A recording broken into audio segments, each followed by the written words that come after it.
যদি আমি ফটোশপে এটা দিয়ে একটা রিফ্লেকশন ক্রিয়েট করতে চাই তাহলে এভাবে না করে সেভাবে করতে হবে। First step control J press করে একটা কপি করে কন্ট্রোল টি প্রেস করে মাউস রাইটে ক্লিক করে ফ্লিপ ভার্টিক্যাল, দেন এটাকে শিফট প্রেস করে বরাবর করে নিচে বসাই দিতে হবে লাইক দিস। ওকে, বসানো হয়ে গেলে এন্টার প্রেস করুন। দেন চলে যান আপনি এখান থেকে একটু নিচে যান, এডিটে গিয়ে পার্সপেক্টিভ ওয়ার্পে সিলেক্ট করুন। দেন এভাবে করে দুইটা রোল টেনে নিন।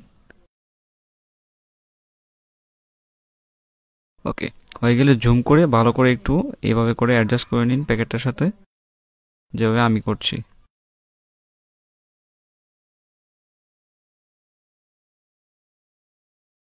ওকে, অ্যাডজাস্ট করা হয়ে গেলে জাস্ট উপরে চলে যান, এখানে এই চিহ্নতে ক্লিক করুন। দেন জাস্ট উপরে প্যাকেটের সাথে অ্যাডজাস্ট করে নিন লাইক দিস, যেভাবে আমি করছি।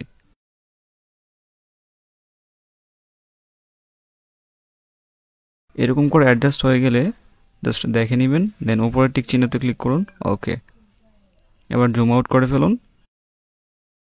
দেন এই লেয়ারটার মধ্যে একটা লেয়ার মাস্ক ক্রিয়েট করুন, কন্ট্রোল আই প্রেস করুন। দেন এখান থেকে গ্রেডিয়েন্ট তুলে যান, উপর থেকে এখানে গিয়ে বেসিক্সে গিয়ে জাস্ট মাঝখানটা সিলেক্ট করুন।